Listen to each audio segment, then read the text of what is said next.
Welcome to the CFL Outsider, a short series of totally impartial hot takes, odd takes. That's enough of that, because this is not your last year's The CFL Outsider. This is the all new and improved 2025 The CFL Outsiders.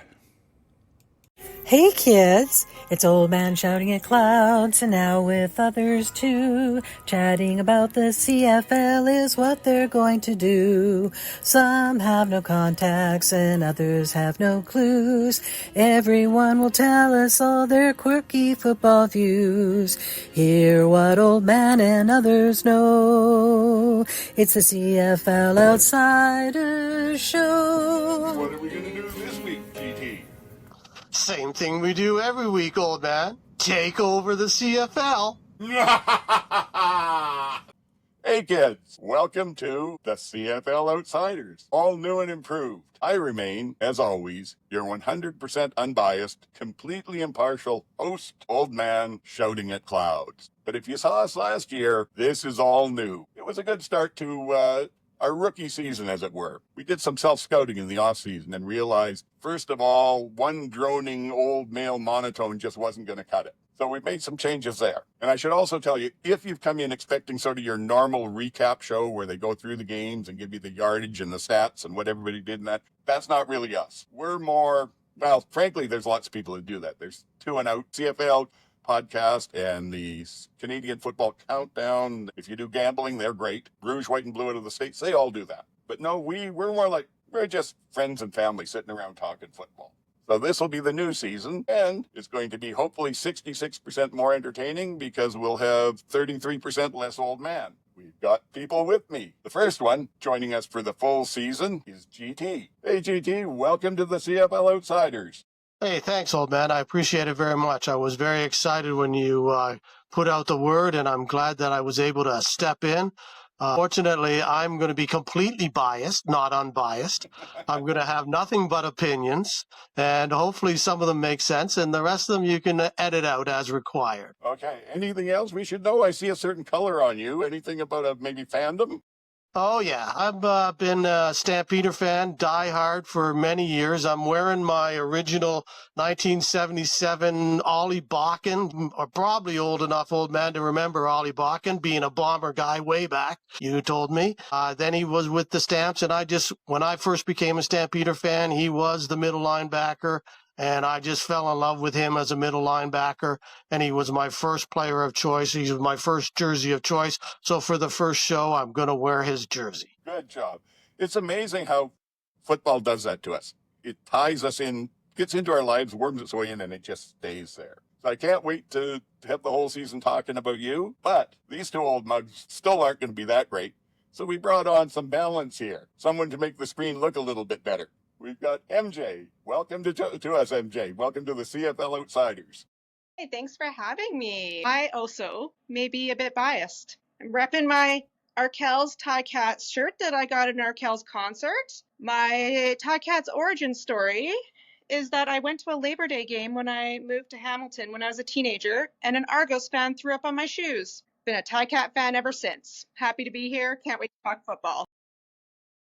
There again, it worms its way into our lives in different ways. So great. Well, we're going to have to see how this all comes together. Give us some slack, folks. This is our preseason as well. We've got a great new team here we think is going to be quite exciting, but it is preseason.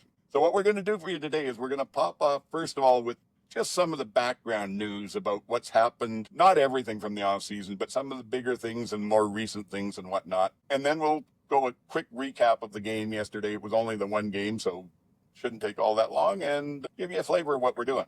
And to start that out, I'm going to give a shout out here to Travis and Sheldon over at the Two and Out podcast. They're doing a whole series of preseason previews on each team, and they dropped Hamilton and Edmonton last night.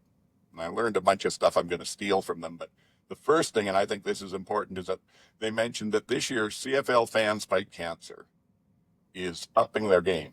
And if you're a CFL fan, you probably know CFL fans fight cancer. just wraps up all the fundraising that teams do around all the various things and the fans do. People walk from Toronto to Montreal. There's tailgating. There's all that stuff.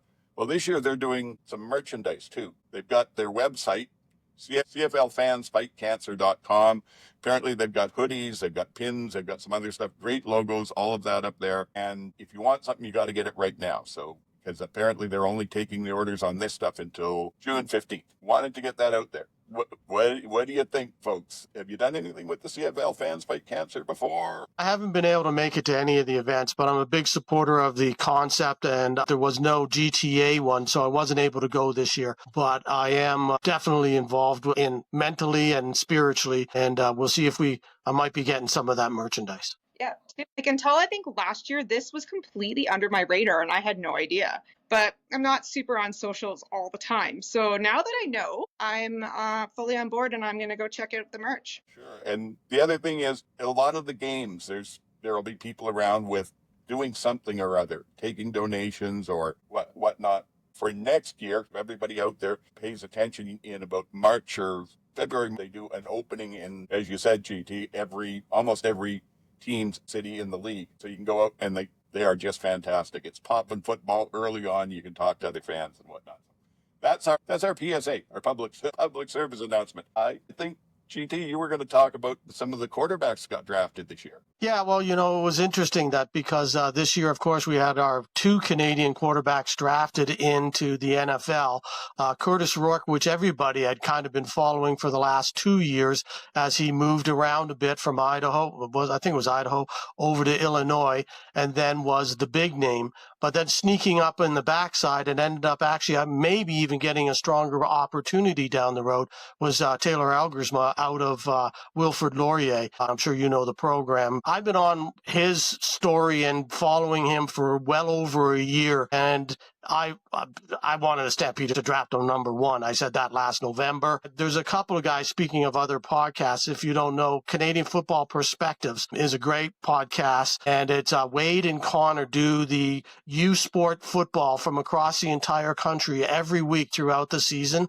So anybody that wants to know anything about upcoming players that are even 2 years away and certainly a year away from being drafted, listen to these guys on a regular basis. That's my plug for another show. They're the best. You can then go to a U Sports game and know who you're looking at and know that they're going to be somebody your teams might be drafting the following year. So that's why I wanted to bring them up more, is because, again, Taylor kind of snuck in and nobody was really paying him attention coming from Canada until he got that invite to the Senior Bowl. And then all of a sudden he's on every website and every news story, and even CBC and CTV, the national news players, are picking it up. And again, unfortunately, it just goes to show that we don't pay enough attention to U Sports players early on. We're all caught up in NCAA guys, but we need to, give some love and give some appreciation and really just go watch U Sports football because it's top notch. Yeah, exactly. I'll agree with that. I'm guilty of actually not paying attention to the NCAA either,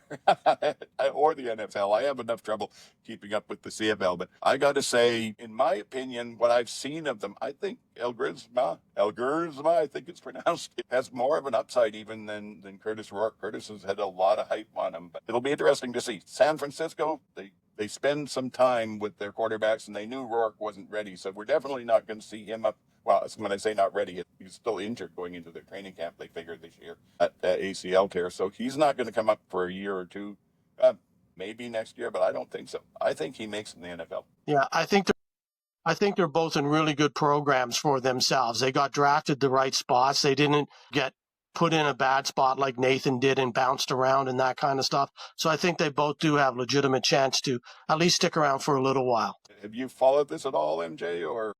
I'm going to say is that a rising tide lifts all boats. So the more opportunity and more exposure people like Rourke bring, the more that scouts are going to start looking at youth sports more for quarterbacks. I mean, Trey Ford's like another good example of that. So the more exposure, the better. Yeah, exactly. And it's good to see that kind of talent being seen in Canadians at the quarterback spot. But anyway, we'll jump on. I'm going to mention a couple of rule changes, and then MJ, GT, just if you want, quick, let me know what you think about them. But they've made 6 changes in the rules this year, and 3 of them are fairly small ones, but 3 are somewhat significant.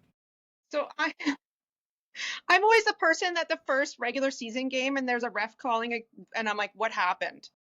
And then there's a real change. So I really tried hard this year to look ahead. And I think the biggest one I think that will make a big difference, I hopefully, is the change where it's not half this distance to the goal anymore. Right. You are a 25-yard penalty, it's a 20, you're going on the one. So if you're hitting a quarterback, they're going to march it down to the 1 yard line on you. So I think that's, I think just for player safety wise, these kind of rules, I like that they didn't change any of the kickoff rules this year, nothing too much, but I think the player safety rules, just like they need to be evolving and changing. I think these ones are pretty good. Anything else? I just kind of picked one, but we can discuss some more. I'll run through them quickly. I mean, the minor ones where they changed the eligible receiver rule so that as long as an eligible receiver touches a pass in the air, now anybody can catch it. That's weird because I thought that was always the case. So when I read that, I thought, so we couldn't do that before? I thought as soon as the ball was touched up in the air, everybody could touch it. But whatever. Yeah, and I think there's something esoteric still about the old linemen in there that they could touch. This is right off the top of my head. I think it was they could catch it if a defender had touched it first, but not if a receiver had or something. Now they're just saying as long as somebody eligible touches it, it's wide open. Get ready for all the OCs to be play calling to the linebackers. Get ready. Someone's going to do it. Yeah, exactly. They've also, the automatic ejections, they added that one on. The low block on kickoffs or any kind of a punch, even if it's an open hand, is now automatic ejection. And I had the top 3 down here, and I missed the last one, or the bottom 3 down here. Oh, I know. It's an onside or how you can kick a ball towards the other team's end zone. I'm not going to get into it a whole lot. Difference is this year they've made a few changes. If you're batting the ball back in bounds, it can go towards the defense's end zone, stuff like that. Before that was a penalty. But the big ones are what I'm calling the Sean Bain Jr. rule after that hit he took from Mundy Hunter last year. You can't hit a vulnerable receiver below the knees unless he's jumped. And I think that may save some real bad injuries. Major penalties, as MJ mentioned, major penalties are announced wherever or are counted out fully. There's no half distance anymore. So it could hurt you on defense, could hurt you on offense if you're down on like the 15 and hoping to get out of your end zone and one of your old linemen decides he's going to take a swing at somebody. All of a sudden, you're not back on the 7, you're on the 1 yard line. And then they changed the roughing the passer, basically. Striking the quarterback's head or shoulders with the crown of your helmet is a 25-yarder, and it didn't say it in the CFL site, but I've heard some people saying it'll be an automatic ejection. Still true for if you hit below the knees and you can avoid it, and also for egregiously late hits. They're now all 25 yards and maybe ejections. I think sorry, go ahead. I think the ejection is for if you hit, like, it's not just the quarterback. If you hit anyone's head with your hand, like you're throwing a punch, you're out. That may be, oh yeah, if you throw a punch, but these ones they were talking about the major ones. Like I think throwing a punch is still a 15-yarder and you're out, but this is more using your helmet to attack the quarterback. Is what I think. I think that comes from the Stravler hit last year, or the one, who was it, Richardson or Robertson in Saskatchewan had a couple of those issues last year. Twice he hit guys like that. I think that one comes from that. And then the other weird one I thought was, after I read it a couple times because I couldn't quite figure it out, the whole thing about the kicking that you mentioned, man, that seems to me that's a reaction to that play in the Grey Cup where there was that whole weird thing where the ball went backwards and then they recovered it, but they had to turn it back over to Toronto anyways. And remember all those shenanigans? I think this kind of solves that issue. Yeah, this just clears that up. I do know that it used to be if the ball was bouncing around, you could kick it forward towards the defense's end zone and it was fine. But batting it, pushing it, anything like that, it was illegal. Now, it's still illegal to do that in the open field, but there's circumstances where you can get away with it. And like they said, if it's going out of bounds and you manage to dive and bat it back in, even if it goes towards the other end zone, it's still a penalty or still a good play. I think we covered that enough. MJ, you were going to talk to us a little bit about Mr. Collaros. Mr. Collaros, I think everyone's covered this to death, but I just have a note saying, like, dude, check your phone. Just check your phone. you make millions, like you make not millions, you make a lot of money to check your phone in the off season. However, I'm a parent. I get it. I don't check my phone. So Yeah. one game, I mean, I think they'll be fine. And just it's weird that no one else has ever been called out on this, and I can't remember seeing anyone else suspended for a game starting in the season for not checking their phone for a drug test, but here we are. Any thoughts, GT? Yeah, no, it's a weird one, but the rules are the rules, and I agree. You don't have to answer your phone, but when you're a professional athlete, and again, you know the rules, the CFLPA is aware of the rules. I'm sure they've gone through those rules with everybody. You should at least check your phone at the end of the day, and you go through and you know, because it's not like they would have left them a message, I'm sure, saying this is who we are. Sure, you don't recognize the number up the top, but I'm sure they left a message saying this is who we are. You need to call us back, and you have 24 hours to do that. So he got caught out, and he's going to pay the price and move on. Yeah, I think so. I agree with MJ. The point is, it's part of your job. I could go sometimes weeks without checking my phone, and I'm not checking emails and maybe more than once or twice a week. But it's not my job. My job doesn't depend on it. I kind of think maybe they should have got the 2 games, but we'll let them sort that out. I think we covered that. What you got next, GT? Well, I got some surprising cuts that we talked about early in camp, and obviously we haven't seen the big cuts yet because that'll be post everybody's first game and probably not even until the end of camps. But a couple surprises that we both met or that we had talked about, of course, were Noah Zier in Saskatchewan. That was a bit of a surprise, but I see that they re-signed him today after McEwen's injury, so not surprised there either. And also getting cut was Thomas Jack Kuliak in Edmonton. I'm butchering that last name. I apologize because I try to get names right, but that one's going to be tough to say for a little while. He signed again in Calgary right away, and he played yesterday in the preseason game. He was a pretty good offensive lineman there, and certainly Stampeders need Canadian offensive line, so I'm glad that they were able to pick him up. There were some other guys that weren't as big names, but I thought were interesting later on. Toronto cut Daniel Shin, who was a pretty good draft pick last year, U of A guy, center. Calgary ended up cutting Miko Dotson, a DB, who looked pretty good last year at times, and Kwame Bohan, a defensive lineman who they got last year as well. And then in Edmonton, Trey Odoms-Duke got cut, which wasn't that big a surprise to me. And in Hamilton, I guess everybody was all a Twitter, so to speak, about Tulia getting cut last week, the QB there. So again, I don't know if he's any good or not, but it seemed to be a moment where everybody wanted to talk about. Name recognition. Anything that you saw, MJ, or?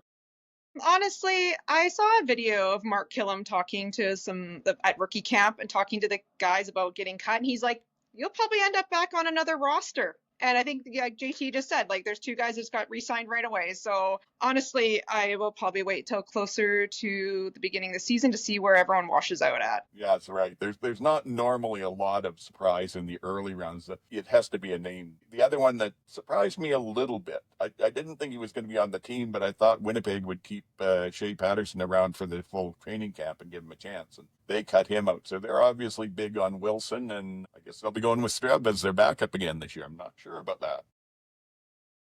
I thought some of the retirements were equally as interesting. Unfortunately, all 3 prominent Canadians retired already this year in Fraser Sopik, Tunde Adeleke, and Dante Bull, all due to injuries that they came down with over the course of the offseason. And all really good players, all had important parts of the team. And Fraser Sopik and Tunde obviously had both signed with new teams as free agents in February. So they were counting on those guys, and unfortunately, not going to be there. Those will hurt. Someone else that hurts not being there, and I'm just mentioning this because it's my own personal thing. At the start of last year in the preseason, I'd watched the draft and the combine and whatnot, and I thought the Riders had made themselves a real steal with Ajou Ajou. And watching him even in the preseason, I said, man, you are what a player. I hope we can keep you here for 2 years before the NFL notices. And unfortunately, 1 year. And he's gone from being a 7th round draft pick, which was nobody was really too high on him at all, to an NFL contract. And what I love about it is he didn't get it by becoming the best receiver in the league. He went out and learned to play football at a professional level, and learned his blocking was just hugely impactful in the Riders running game last year. And he embraced it. And plus he was just He was the most likable kid you'll ever see. I saw an interview with him the first game he got to start after KSB went down. They were interviewing him, and I was waiting for the same old cliches about, oh, I'll do what I can. I have to stand up. It's next man up and that. No, they said, what do you think? And he broke into this great big grin and said, hey, big bro's hurt. I got to hold the fort down. And I loved it. So I'm very happy he's down in the NFL. I hope he sticks. Now, I think, GT, you were going to have something next again. Yeah, I just wanted to touch on again, because we're still in the news and it's still early enough, that we have a new commissioner, Tom Johnson. Yeah, Stewart. I think it's Tom. Stewart. Sorry? Stewart Johnson. I apologize. You're right. Stewart Johnston from TSN. And we'll wait and see, as always with commissioners when they come on. Everybody's excited. Everybody hopes for the best. And then we wait and see what happens in a year or two down the road. Yeah, I made a joke that the call wasn't coming from inside the house. I'm not surprised that a TSN executive is now a CFL commissioner when the CFL's TV contract is coming up for renewal. But I honestly hope he seems like he's really passionate about CFL football, and I'm really excited to see what he's got in store. I agree. It's a different way to go. I hope it's good. And I'm wondering if him leaving TSN had anything to do with the next thing you were going to mention, MJ. Yeah. Sorry, I had one in there. Let's jump ahead. You talk about this and then we'll go back. Well, since we're on TSN, the vibes are off, right? The vibes seem weird. What's going on with Matt? He's just gone? It seems odd. One half I'm okay, one half I'm not. I really enjoy him on the panel. I do not enjoy his color commentary at all. It's almost unwatchable for me. I know lots of people like him. I cannot. But I just think it's a little bit strange that he's been there since 1999? Anyway, he's been there a long time and they didn't say anything. There's no big, you think there'd be a video tribute if he was retiring. Thanks for all your work on this. Thanks for being an ambassador for the CFL. Thank you for your passion and your joy and your humor and your insights. And so I'm not quite sure what's going on there. It is interesting. And I'm wondering if it is the new regime sort of making a change they want. Because Matt, he is a polarizing figure. People either love him or hate him. I'm kind of the opposite of you. I don't mind seeing him on the panel. I loved him as a play-by-play. He is folksy. He's like sitting around talking football with the folks that I know. And I thought that was fantastic. So if it's true, I don't know if it's absolutely true. I've only seen it attributed to sources so far, but I'll miss him. Yeah, I think if they're going to do a tribute, they'll probably do it when we get there to the season. And it's kind of interesting that if you remember back when Schultze first left TSN, when he got sick the first time around, he just kind of disappeared. And everybody was like, what happened to Schultze? He's gone. Where is he? And it took months before, and it was a personal thing, and they didn't get into it. They didn't say anything about it. I don't know whether it's health or not. Hopefully it's not, serious health if it is, and he just wants to step away and enjoy some more time with the family and stuff. He's been doing it, as you said, MJ, a long time, and maybe it's just like everybody, time to hang him up. Maybe they don't want to pay him. That too. But they got... Yeah, I don't know. Yeah, whether he makes a lot more than anybody else, I don't know. They'd have to reduce the whole panel if they were cutting costs entirely. Well, that's interesting. I just to sidebar this. Paul LaPolice is the new coach for flag football. I know we're going to talk about that later, but just quickly. So I'll be interested to see if he's still on the panel this year. Yeah, I had the same question. It can't even talk. It is interesting. I know he's staying in Toronto for his family right now as his family grows up. I've heard him say that a few times. And if you haven't checked out his stuff on YouTube, by the way, check out Paul LaPolice on YouTube. He is great at breaking down plays and really helping coach with stuff. Speaking of breaking down plays, everybody, like I said, be patient with us. We're first time through. We're learning this. We've created a rundown of the show and everything, and already I went off script and threw MJ under the bus by missing an item. Because I was going to talk about the training camp injuries. And I have seen, there's two significant ones so far that we've seen. McEwen, as GT said, in Saskatchewan, after they brought him over and to lead Tommy Stevens on those QB sneaks. And it sounds like he'll be out for a big chunk. And then the other one that sounds like he'll be out for a good chunk is Mardner, second-year receiver in Ottawa. And that, I think, hurts them some. He was really rounding into form nicely. There have been some others. Winton McManus in Toronto, I saw last week, they said, oh, he's hurt day to day, and nothing since then. So how bad is that? Does that become something? If he's not there to start the season, that hurts. Those are the three main ones I've heard about. Have you guys heard from any of the other camps, any large injuries, other than, well, there were some in the game yesterday? Yeah, I was going to say there was a couple in the game yesterday that were look fairly significant. Hopefully they're not.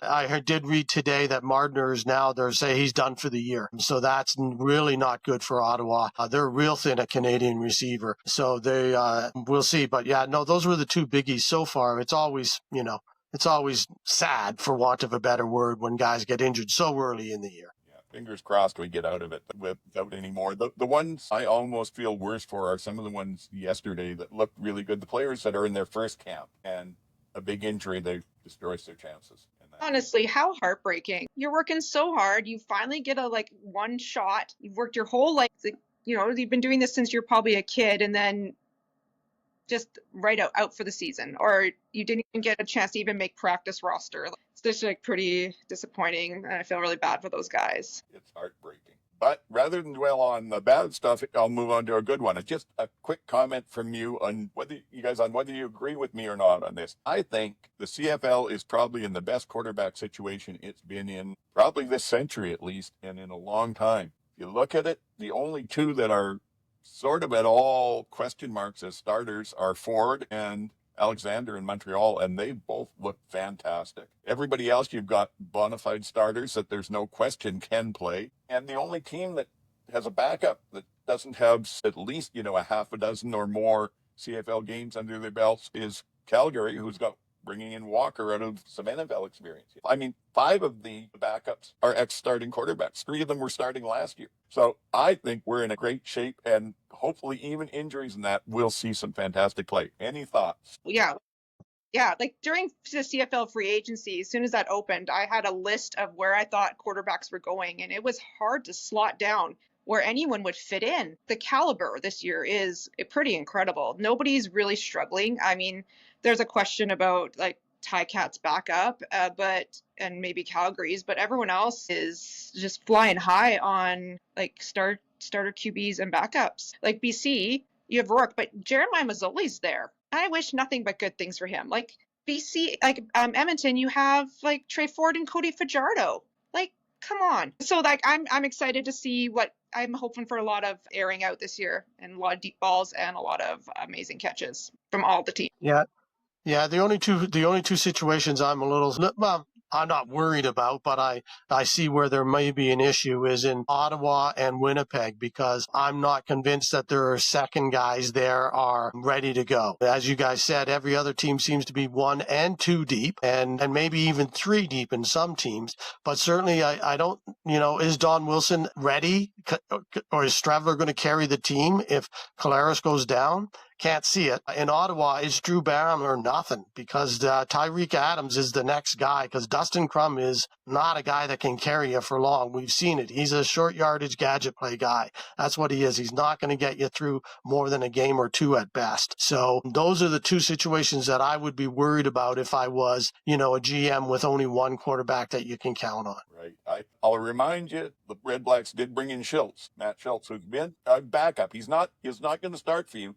But I think if they lose Brown to the 6-game list, he's out 6 games. I think Schultz keeps them maybe 3-3, and you can't ask for much more than that. And then the other thing to what you said, MJ, about the free agency, that's one of the things I've heard a lot of people raving about. Ed Hervey did such a good job. He managed to keep Trey Ford, and congratulations, he did. But where was Trey going to land? The music. Going to Winnipeg. Yeah, I thought he was going to Winnipeg. Well, but he would have been backing up there too. So personally, again, this is not for any team favoricy or anything like that, but I'm just glad that the 2 of them, both Ford brothers, are now on the same team, whether it was Edmonton or Winnipeg. So I'll give Edmonton props. They've done their really good marketing in the offseason of those 2 guys. They've done lots of videos with them, and they're marketing them hard. And so in the 2-and-Out preview last night, they talked about how they're going hard at each other in training camp and competition. There's a lot of fun with the brothers fighting each other on it.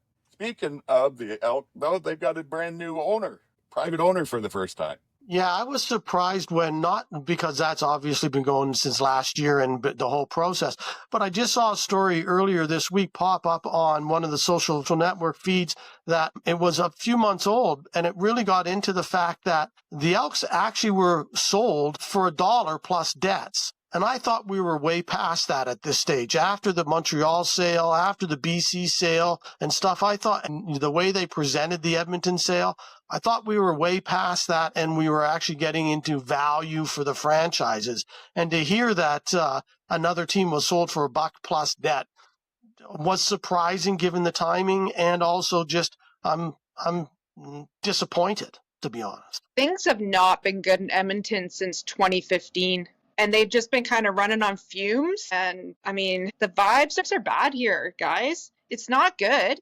I don't know. Well, hopefully, I hope they have a great season. I hope the new ownership like we all saw the drama last year after he bought them. They always talk about like renaming the team, going back to the double E. Are you going to keep the Elks name? He wouldn't comment. Just stirred up a lot of stuff. And it's just unfortunate because that's not what Edmonton needs any of us to be focusing on. We should be talking about the Ford brothers. End of.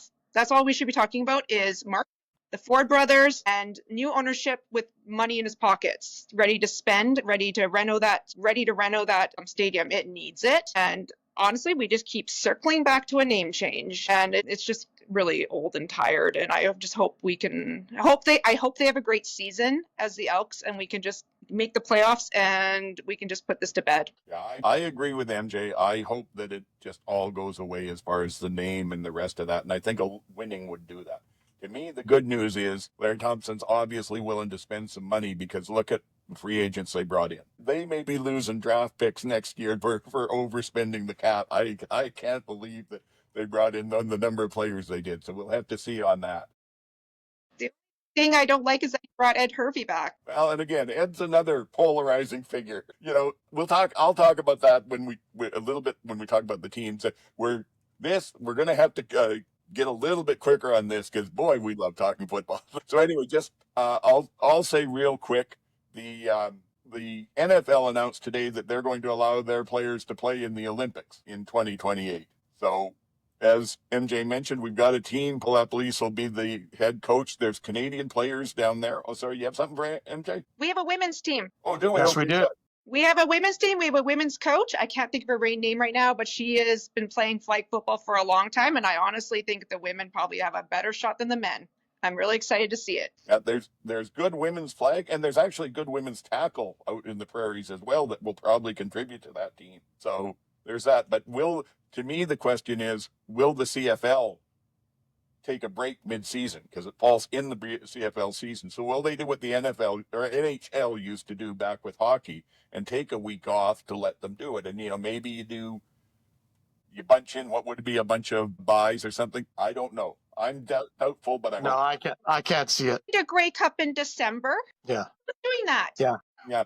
No, they couldn't extend the season. Like I said, they'd have to find a way to do it to basically give all teams one of their buys together. But then you'd have training camp. You can't just do it for 1 week in the middle of the season. You need guys playing together for like weeks in advance to be ready, and they're concentrating on the CFL season. They can't do it. It's convenient for the NFL because it's prior to their training camp, and the games are going to be in July. They're not doing anything anyway, so it's just more TV money and hype that they can put on the NFL network and sell themselves and do well. But in the middle of the CFL season, after 2 years after the World Cup and messing with the schedule in 2026, there's no way they're going to be able to afford to then take another break in 2028. That may very well be. I love the idea of us having the two Rourke brothers, Ford and Ellsgrisma, all available as quarterbacks for us, and as well as some of the Canadian receivers we have in the CFL and then the Canadians in the NFL. That's the good news. They'll be able to participate. And there's probably almost a team worth of good players just down in the NFL right now. I will say, though, that flag has weight. It's a different beast. My kid plays flag football, and flagging is different than tackling.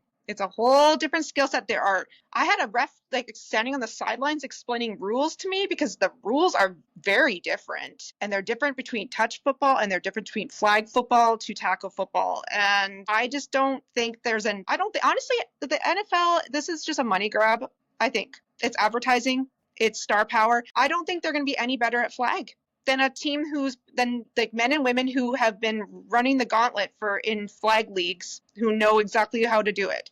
So I don't really see the advantages except for having Jason Kelsey. No, not Jason. Who is it? Travis Kelsey and Taylor Swift showing up at the Olympics. Yeah, that's true. Mind you, they are taking a chance. You'll be sending star players out there to maybe get hurt doing something other than playing for you. Anyway, I agree with you. I don't think the CFL takes a break. I wish they could. Let's see, what else were we going to talk about? Oh, the big opening act in BC. Called it. My friends and I had a discussion about this. We're like, who's the BC opener? They had Ludacris, they had 50 Cent. Who could it possibly be next? And we thought the only big name could be Snoop Dogg, and here he is. All the kids who play Fortnite are going to be very excited because they all have his skins, and all of us are going to be excited because we're old and we've been hanging around with him forever. Yeah, I think it's perfect because it hits that sweet spot between, for want of a better phrase, old white guys and urban kids. And because both know who he is, he's been around long enough, and now that there could be classic urban stations on the radio now, like classic rock stations, and he would be the mainstay. So I think it hits every demo just perfectly, and they've done it again. That's all you can say. It's huge. Winnipeg's going to have trouble finding not Super Bowl. Oh my goodness. Winnipeg is going to have trouble finding a Grey Cup act to even rival this. Yeah, I agree. The thing that I love about Snoop Dogg is he's also a very smart businessman, and it was pointed out to me the other day, he has family-friendly versions of every song he sings. So when he does an act like this, that's what you'll get, and I love it. I was going to talk just quickly about the draft and combine in the CFL. I don't know if this is even going to make the cut, folks, because we are running late. Like I said, we love talking football. Our biggest thing here is probably going to be not running overtime, but I was just going to say, draft this year, they didn't televise the combine at all. They televised the draft, but the draft tracker wasn't working. What should they be doing to promote their college age players they're bringing in? You need to have that combined on TikTok. Yeah, you need to have it somewhere at least. Like the fact that it's not at all. TikTok would be great, but unfortunately not everybody has TikTok. Even like CFL Plus. Why isn't it on CFL Plus? If you can point a camera at the field and have one person talk about them, that's all you need. It costs next to nothing. And CFL Plus they own it. It's available. They should just do it on there and then social feed it out to every Instagram, TikTok, everything all at the same time. Everyone's going to want to watch a reel or a TikTok of a guy breaking a bench press record in his like little shorts and tank top. Yep, 100%. Way more. I posted, I think, on a little bit on Blue Sky and on CFL Reddit about this. I think what they should be doing is basically what you said, MJ, embracing the whole idea of the social media aspect. Yeah, put it on CFL Plus, but don't spend the hundreds of thousands of dollars and send all the television trucks and that. Send out some interns with the video phones and a router and get Dwayne Ford or maybe Marshall Ferguson to sit somewhere static and talk about it. And otherwise have one or two up-and-comer broadcasters and reach out, pay the fee to bring in maybe 3 or 4 social media influencers that aren't right directly associated with the CFL. Young women who are promoting lifestyle and can show all these hard-bodied football players at a combine, young men that are promoting lifestyle, and again, the same thing, the athletics and the fitness of it all. Work with them so that they're promoting it on their platforms, how they do it, plus it's going out on CFL's. I think it'd be fantastic. CFL's got a marketing issue. Yeah. Missing a huge opportunity. We'll talk about that more. We'll give them lots of ideas as the season goes on. I think the last thing before we get into the recap, MJ, you were going to have us talk about just some quick bits about the teams. Oh my goodness, I have like 10 seconds for each team. I'm going to go west to east, and then you guys can follow up. Here's my kind of picks for BC Lions. Nothing but happiness for Jeremiah Mazzoli. I hope he does well. Elks, Ford Brothers ×2. Can't wait. Stamps, Vernon Adams. Did you see the video of him throwing the ball to the kids in the stands before that game yesterday. Calgary couldn't ask for a better guy, and I just hope he does well. I'm worried about the system there, and I hope he flourishes instead of gets run over. The Riders, Jake Mayer is off his gluten. He is out of Calgary, and we'll see if he has a better ride there with a different system than Dave Dickinson was putting together. The Bombers, Brady Oliveira, end of. Argos, QB controversy. I think Nick Arbuckle should be starting, but that's me. But Ticats, there was some drama. I think the Tune Out guys talked about this, about nobody anchoring their defense anymore now that Simone Lawrence is gone and whatnot. I think Castatonis at safety is that guy, and I think their offense is going to click just fine with Kenny Lawler. We'll see if the defense can be anchored by Alouettes. Tyson Philpott, I hope he stays uninjured. I hope he has a dynamite year. The Red Blacks, can Rick Campbell handle being special teams coordinator and not head coach? And well, I'm looking to see how he and Bob Dice work together this year. That's it. That's what I'm looking for. Thank you much. You got something just as quick, GT, or does your take a little bit more? I'll go the opposite direction. Montreal, best team in the league by far. Ottawa goes by Drew Brown or nothing. Toronto, defensive line is what they need to prove. Everything else is okay. Defensive line is their issue. Hamilton is much improved. Was Bo a fluke, or is Bo the real thing back again? Winnipeg, Collaros gets injured, they're in big trouble. Saskatchewan, probably the best team in the West. Calgary, at least they threw the ball deep yesterday, and so I'm looking forward to having more than 6 yards down the field. Edmonton, will all those free agents actually gel? Their defense looks amazing, but will they gel? It's not happened in the past. BC, I think again, it's Nathan Rourke or nothing, and I'm sorry, Meg or MJ, but I gotta feel like your guy is done. When he looking at him yesterday, the 5 plays that he played, he looked old and tired already, and that was in preseason. So if Nathan gets hurt, they can't count on Mazzoli. I'm hoping Mazzoli is just going to be such a good mentor for Rourke. That he will be off the field, absolutely. On the field, I'm not so sure. Yeah, agreed. And it's actually interesting when you mention it. There really are. I said all the ex-starters, and 3 of them are in a position where they're mentoring. They're behind now. And you got the flip side in Saskatchewan where really, and they're still going to be mentored by the starter. But I'll do mine. I'll try to be just as quick as you guys will. I'll go east to west too. Montreal, I think in the East, there's 4 offenses that are going to be just blowing up. So the best defense is going to win, and that's them. I don't see Alexander I see him getting pulled if he has a bad game, but I think he's the starter unless they end up in danger of missing the playoffs, and then they may make a change. Ottawa, again, great offense. Not so sure about the secondary yet. Toronto, I kind of agree with what you say. To me, the biggest question right off the bat is, will the Chad and McManus both be in the season opener? They're somewhat in doubt. And the question is, can they rebuild one more time? Hamilton, I don't think Milanovic is the right coach for Bo. I think Milanovic harps too much on no turnovers, and Bo, when he plays free, doesn't do a lot of turnovers. When he's playing tight, he does. My feeling, a couple of these will go long run. My feeling is last year, the difference with Bo was once he got benched and came back, he sort of said, screw it, I'm going to play the way I want, and started ignoring Milanovic and played great football. So we'll see. But I don't know about their special teams, and I don't know about especially the D-line and maybe the linebackers. When you get to the West, I'll start with Winnipeg to stay sort of geographical, but I will say Saskatchewan's the only team that hasn't had some sort of major change, which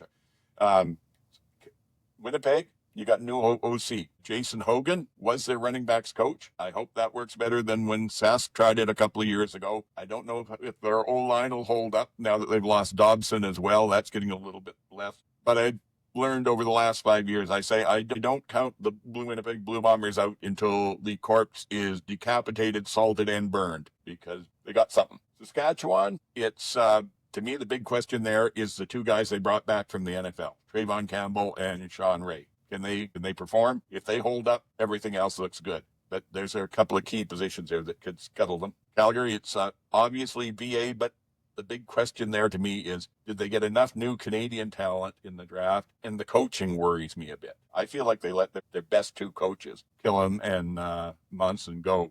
And will Dickinson even let DelMarco be the OC this year, or will he get in the way again?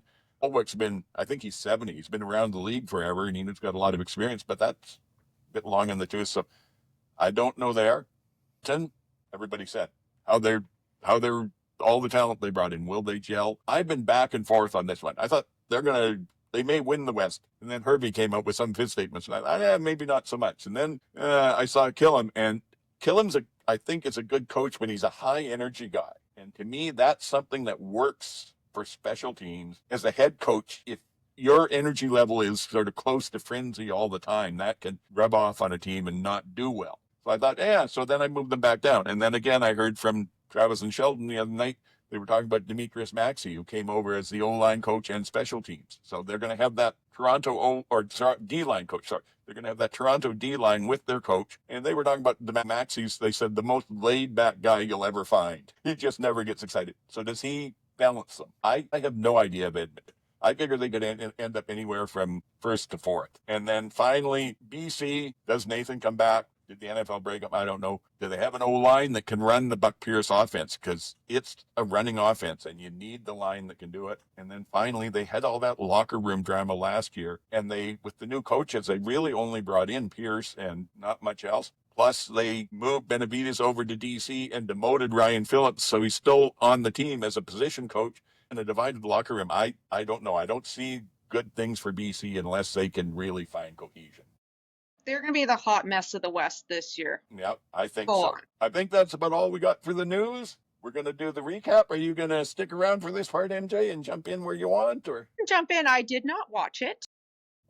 I don't even know if I have that option to at my house, to be quite honest. But I saw a video of Vernon Adams throwing catch to kids, and it made me happy. Well, I will tell you, unless your house somehow outlaws it, they are all available on the CFL Plus. They're available for free, and they did a good job, I thought. Why does what did you think? Line up with my kids' football season? It's terrible. It's terrible. But that you can watch them. They're not just streamed live now. You can watch them for 48 hours. 48. I know. It's preseason football. Just real quick, GT. GT, what did you think overall of the job they did with the broadcast? I thought it was okay. And there was some issues early on. It took like 40 minutes from the time that they kept saying you can join the game shortly or we'll start shortly. And it was 40 minutes later before it finally kicked in, which seemed a little ridiculous. But it is what it is. It's preseason and it's local radio guys. So they're going to be more biased towards the home team. And I thought the audio was pretty good. The picture was crystal clear. I thought overall the quality of it was fine. I thought it improved. I thought it was better than last year. I will agree. This was further down in the rundown, but I'll just mention it now. Your hometown announcers, I got a kick out of that because you do see them. I noticed that they had their new kicker Myers for BC, and they were marveling about, look at him kicking against the wind. All these kicks are against the wind. It's fantastic. And then the other side, Paradis lines up a 50-yard field goal, and, well, there's really no wind today. Yeah. But, yeah, it like I said, I'm glad they do it, and it's free. You can't beat the price. So the two basic quarterbacks that we should have got a chance to see but didn't, Nathan Rourke and PJ Walker. Rourke, I don't know if they play him next week because they're playing away from BC. They only gave him 6 plays, I think, which were 5 runs and a jet sweep, which is an inside toss, So I don't know. Is there a reason they're not showing him? Or they just don't want to take a chance on getting him hurt in the preseason, or what? Well, if you look at it, it's almost never do they play the starter in the first preseason game. I think the only reason he even played 4 downs yesterday was only because for the fans in Victoria. Otherwise, they wouldn't have played him at all. The next game, they don't play this weekend. They have the bye this weekend. So in fact, they don't play again till 2 weeks from now. So they have plenty of time to get him ready, but he'll have to get some game action. So I'm sure he'll get at least a quarter in that final preseason game, if not a half, but at least a quarter. I would hope so, but my feeling was what I've seen is last year that the teams tended to play their starters at home and use the road game as their test cases. So I hope he gets more in. What about Walker? I thought Walker looked pretty good. I thought he looked like a veteran. I thought he threw the ball deep with some zip. Yeah, he made a couple of mistakes, but he hasn't played a down of football in almost 2 years, in live football at least. So not surprised, but he looked to me again like he had a pretty good handle on on a bunch of guys that are rookies themselves and have only half of them have only played, Canadian football for a week. And so they're all running around trying to figure out where they're going. And I thought he looked pretty good. I thought he looked like a veteran versus a guy that was, just trying hard. So, and as I said earlier, he at least threw the ball more than 6 yards down the field. And that's all we can hope for this year, is that the ball goes 20 to 25 yards down the field on a regular basis. Yeah. Asking for a lot. You If betcha. the offense allows for it, yeah. Not to throw cold water on the PJ Walker thing. I thought he looked not bad, but I did think there were a few times when it looked like he got flustered and made throws he shouldn't have. He was throwing into double coverage and even triple coverage a couple of times in that. Hey, he looked like VA. Yeah, he can't. He VA like does that all the time. Yeah, but he was 50% on the passing and 77 yards. And I will point out that the Stamps also got 77 yards from him total, and they got 76 yards from 2 PI calls. It's all in balance. But anyway, I can't wait to see what VA does next year. I have questions about Walker. I think that if he sticks, and is the backup, he's going to need some real time to acclimatize to the Canadian game. It's on the draftees for the teams. What that we saw out there, Calgary. Well, Calgary's guys I was watching, obviously, so I got more notes about them. BC's, I really, honestly, beyond Jackson Finley, I don't know who else they drafted, and certainly I don't know who else played yesterday because they didn't talk about any of them other than Jackson Finley on the broadcast. So, by Calgary's, they picked Alfred number 1 overall in the draft, and he, surprisingly enough, got 1 target the entire game. I was surprised at that, and it didn't even come until the last play of the third quarter. I would have thought that they would have tried to get him involved earlier, and when they did, he made an outstanding circus catch in amongst 3 guys. He showed his height and the difference he has over DBs. He showed his strength and I was very impressed with the catch considering, the circumstances. 410, who they drafted at number 8, the offensive lineman, played right guard almost the entire game except in the fourth quarter when they moved him to center. And I thought he looked really solid. He blocked well. He moved his feet well. He didn't get lost in traffic. I thought he looked great. Choquette, the running back, who I think they drafted in the 7th round, was the surprise. He was way faster when he burst for that touchdown, but not only just for that touchdown, but throughout his running game, he looked really fast, not just big and bulky, which I was very surprised with. And then they drafted a bunch of linebackers and DBs and special team guys, none of whom stood out to me. So I would tend to agree with most of what you said. Jackson Finley did pretty darn good on special teams. I saw him make at least one defensive play where he was in position. The Alfred play, that for a 3-yard interception, that was the athletic play of the game. And for anyone that didn't see it, including MJ here, it was a short little out to him. He caught it. The DB made the play on him perfectly, came downhill, batted it out of his hands, and he managed to scoop it as it was being batted out, scooped it in turned, and fell over the DB for the reception. Just the athleticism alone was incredible. Nice. And I can't wait to see more of him, although the one thing that I'll say, this is another comment for me, and this is sort of, I'm going off script a bit here, but comment on it if you'd like. I hear a lot of people talking about him and his size and about Ed Hervey's bringing in big receivers into Edmonton, and Hamilton's got tall receivers now and all that. And these big receivers that, you're 6'5", 6'7", and you've got DBs that are 6 foot, it's going to be easy. And I think people forget that a really good DB knows, even if you're giving up 3 or 4 inches of height, he knows how to play on a ball where it's going to matter. You'll gain on those stretches where your sheer length gets you a ball in one hand or something. But if it's a jump ball, you can be 6'7", you go up, a good DB is going to wait a half beat and be coming up as you're coming down and get his arm in between and rip the ball out. So you got to be tall, but you also better have darn strong hands to be able to play that position like that. Honestly, the Ticats brought in all tall receivers last year. We didn't make playoffs.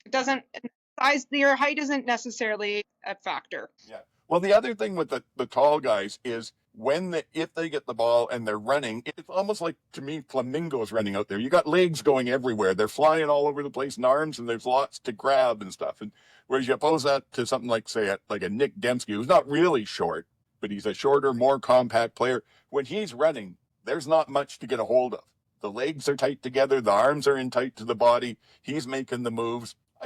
I prefer that. That's just me. Any other thoughts on any of the draftees or anything like that? No, that was basically it for me. The only other thing not the other thing but just overall, it was so exhibition. I mean, and I talked about it, is in the way they were dressed. I was shocked at how much they allowed them to get away with in different socks, no socks, different colored socks, shirts tucked in, not tucked in, like all just sloppy. It looked like Pee Wee football in some ways. It really did. I was just like, wow, I guess there's no rules for dress during preseason. I think a lot of those rules go out the window, but I'm not sure I don't think they worry about Canadian ratio or any of that. It's just basically see what you can see.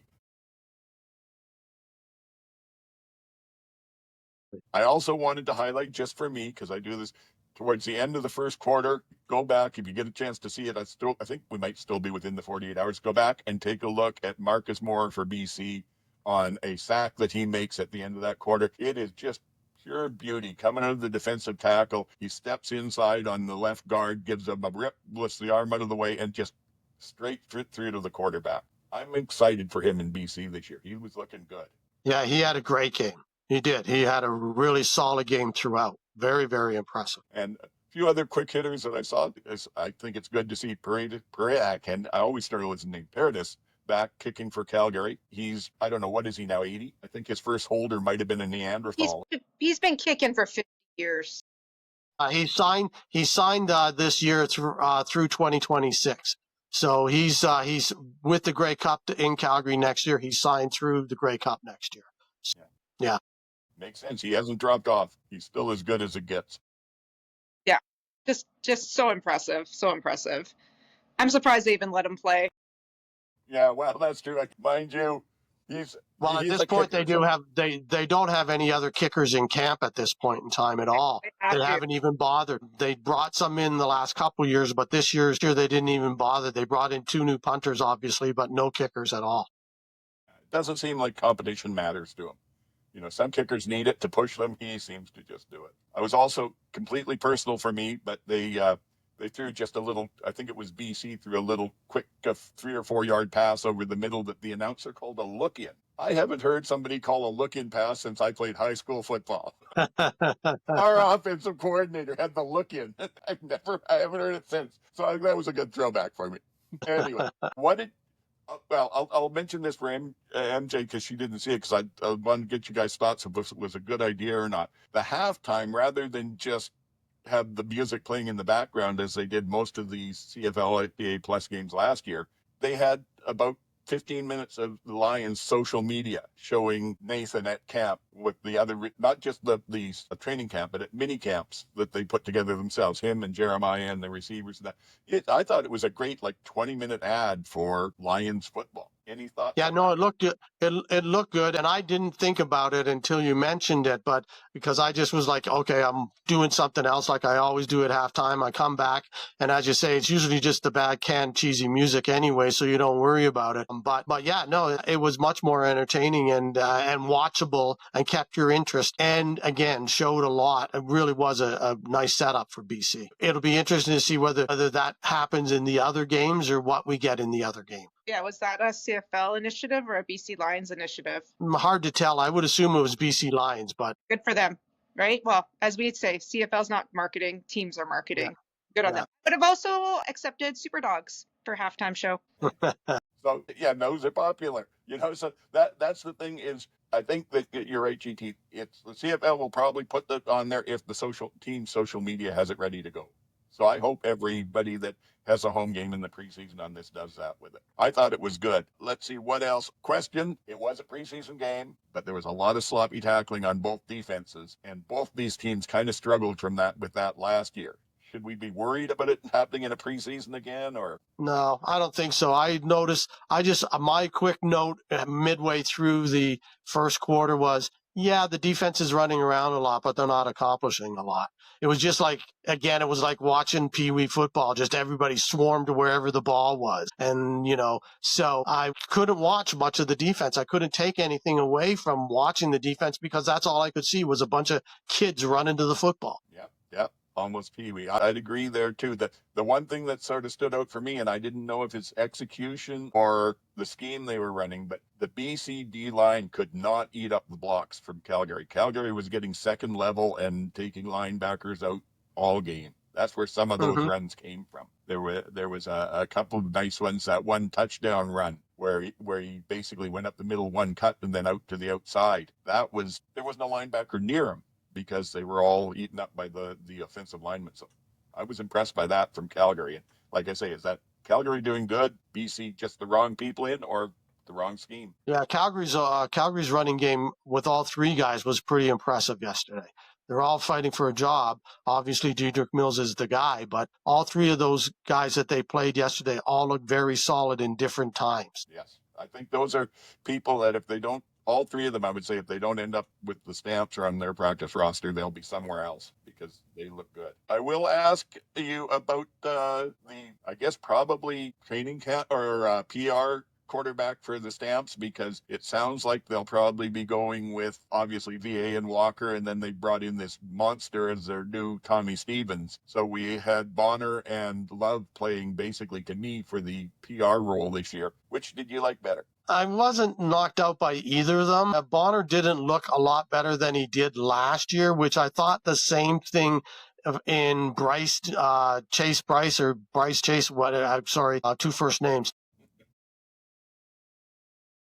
But anyways, I thought the same thing for BC. I was disappointed in the lack of growth between last year and this year. And I thought Love looked okay as well, but it's one of them will win and one of them won't, is how I saw it yesterday. I don't think we're ready. There's a decision there yet. I mean, Calgary's got a backup QB issue. Walker, I think he's just going to have figure the CFL system out in a hurry. Yeah, but again, I agree with you. He doesn't have CFL experience, but I think he's a veteran, and I think again, that veteran poise makes a difference. And I think he is learning the system, and he will have time. And hopefully, you don't see him, right? That's the whole thing with any backup. Hopefully you just don't see him. If we do have to see him, yeah, that means almost any team other than, say, Edmonton and Montreal are going to be in trouble if you have to see your backup guy anyway. So it is what it is. Personally, I would say you would hope. Best case scenario, if VA plays and stays healthy the first third to half of the season, probably by that point, Walker will be ready to go in if they need him. Because like you say, he's a veteran and he'll learn it. But if VA goes down in those first couple of games for any reason, they'll be in tough. Absolutely.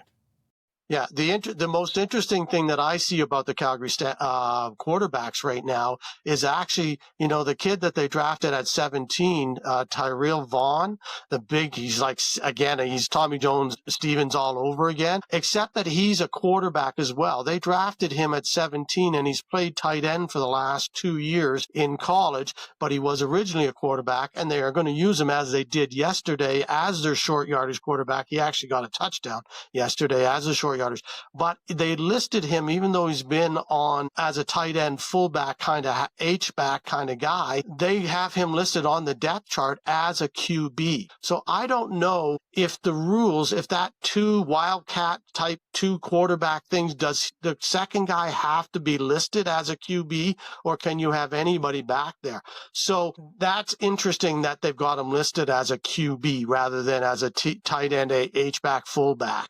So yeah, maybe there's some wrinkles there that they can use. For the first time, somebody uses that rule that everybody was all in love with 3 years ago. My understanding is you have to have a quarterback on the field every time. So if you do what stuff like Hamilton did last year, where they brought in, I'm drawing a blank, I should know him, the running back, great Canadian running back that they were using. And, sorry, if you're using somebody other than the quarterback, then your quarterback has to go out and play wide out on the short yardage situation, so that he has to be on the field. Whereas if you list the guy as a quarterback, then you can go with 11 other players that you want. Right. Okay.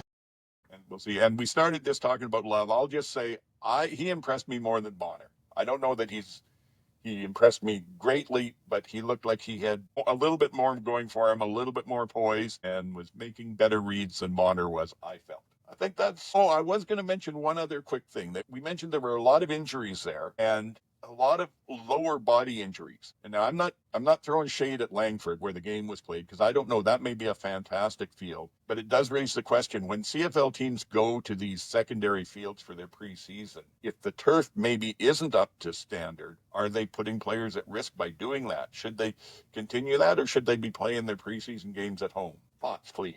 They let people play at McMahon Stadium all last year with terrible turf.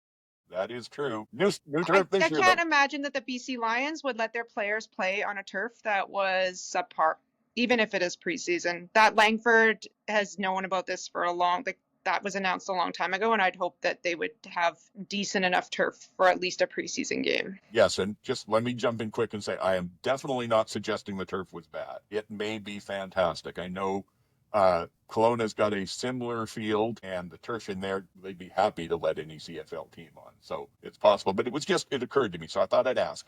Yeah, no, I think it's and they're going to colleges now, universities, so they have the same kind of field, like, the Red Blacks are in Kingston, et cetera. Toronto's in Guelph. So those fields, I think, are pretty good. Langford, I'm not sure, and that's more of a one-off than normal, I would think.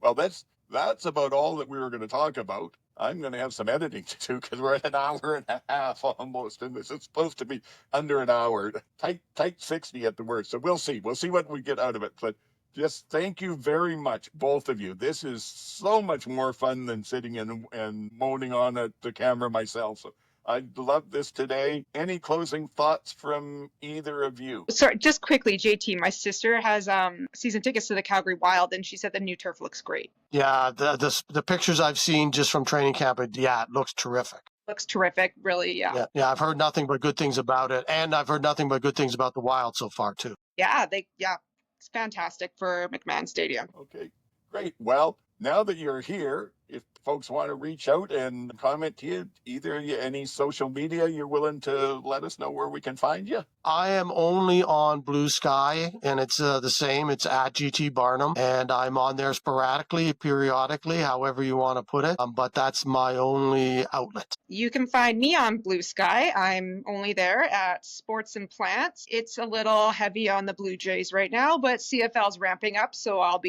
you'll see more of that in my feed going forward. Good stuff. All right, and folks can always find me still on Blue Sky as well. It's Old Man Shouting at Clouds is the handle, but what you need to get in there right is oldman-sac at .bluesky.social, whatever. So I'm there, and other than that, if you want to send us an email, I can forward it on to everybody else. We've got the show email, oldman, all one word, at shaw.ca. So that's just about it. Thank you all for watching here, for joining us for the brand new season 2 of the brand new CFL Outsiders. I hope you've enjoyed it. Please subscribe, enable your notifications, whether you're on YouTube, subscribe on whatever podcatcher you've got. We're trying to grow the show and make it a lot more entertaining this year. Let us know what you think in the comments. Tell us what we did right, what we did wrong. Constructive criticism is always welcome. If you just want to yell at us, please don't. But if you got something good to say there or how we can improve, I'm always open to that. Basically, that's about it. Until next week, get the hell off my lawn.